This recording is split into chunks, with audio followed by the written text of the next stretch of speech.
سلام و درود میگم خدمت همه دوستان و همراهان همیشگی ما. در زندگی پرمشغله امروز تلاش برای رسیدن به رویامون کار دشواریه. با وجود شغل تمام وقت و داشتن فرزند این کار حتی غیر ممکن به نظر میرسه. اگر هر روز به طور هدفمند زمانی رو به پیشرفت و بهسازی اختصاص ندید، بیشک زمان زیادی رو در این زندگی پرهیاهو از دست میدید. افراد موفق در هنگام صبح کارهایی رو انجام میدن که بهتر شما هم از اونها الگو برداری کنید.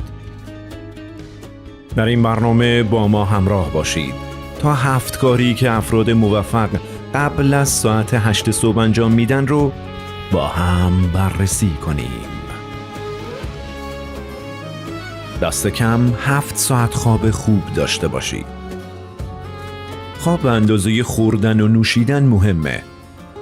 با این وجود میلیون ها نفر در دنیا خواب کافی ندارن و در نتیجه دچار مشکلات آزاردهنده‌ای میشن. بر مبنای تحقیقات بنیاد ملی خواب آمریکا، دست کم 40 میلیون آمریکایی از 70 نوع اختلال خواب رنج میبرن. علاوه بر اون 60% بزرگسالان و 69% کودکان یک بار در هفته یا بیشتر دچار مشکلات خواب میشن. همچنین بیش از 40% بزرگسالان در هر ماه چندین بار در طی روز احساس خواب آلودگی میکنن، به طوری که فعالیت‌های روزانه‌شون دچار اختلال میشه و این مشکل در مورد 20% از اونها به چند روز در هفته میرسه. داشتن خواب کافی و سالم مزایای زیادی داره، مثل تقویت حافظه، طول عمر بیشتر، تنش کمتر، تمرکز بیشتر، کاهش چربی، اضطراب کمتر و بسیاری موارد دیگه. خواب خوب رو در اولویتتون قرار بدید. فعالیت فیزیکی مرتب داشته باشید.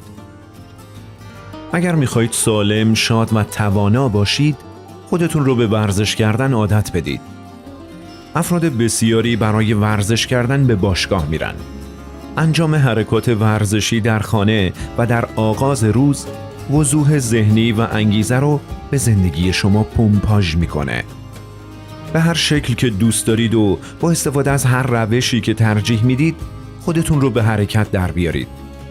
اگر به جسمتون اهمیت ندید، ابعاد دیگه زندگیتون تحت تأثیر قرار میگیره.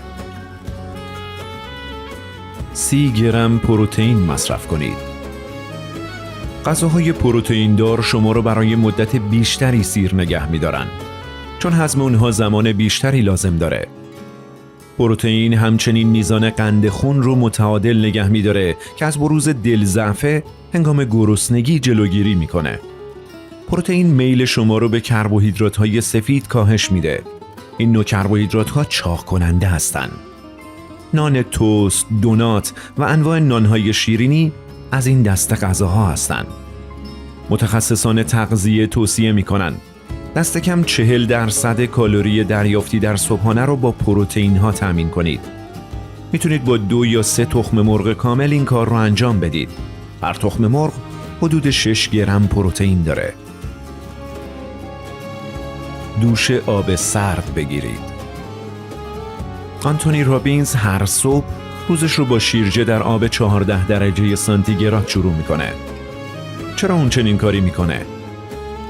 غوطه‌ور بودن در آب سرد برای جسم و ذهن مفیده. انجام پیوسته این کار منجر به تقویت بلند مدت سیستم ایمنی، غدد لنفاوی، گردش خون و دستگاه گوارش میشه که نتیجه اون بهبود کیفیت زندگیه. همچنین غوطه‌وری در آب سرد کاهش وزن رو آسان‌تر میکنه، چون سوخت و ساز بدن رو افزایش میده. بیشک در ابتدا از رفتن زیر دوش آب سرد میترسید. اگر قبلا این کار رو امتحان کرده باشید، احتمالاً به یاد میارید که مردد در کنار دوش ایستادید. شاید از خیر اون گذشته و اون رو به فردا موکول کرده باشید و سپس آب داغ رو باز کردید. شاید هم به زیر دوش پریدید اما بیدرنگ آب داغ رو زیاد کردید. وقتی زیر دوش برید چند ثانیه قلبتون تند میزنه، اما بعد از 20 ثانیه اوضاعتون عادی میشه.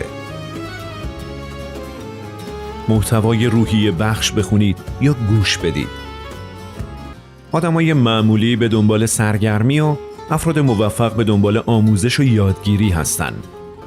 افراد موفق هفته‌ای دست کم یک کتاب رو میخونن. اونها پیوسته در حال یادگیری هن. مطالعه مطالب انگیزه بخش و سازنده به مدت 15 تا 30 دقیقه در هر صبح تغییرات مثبتی در شما ایجاد میکنه. با این کار در وضعیتی قرار میگیرید که بهترین عملکرد رو دارید.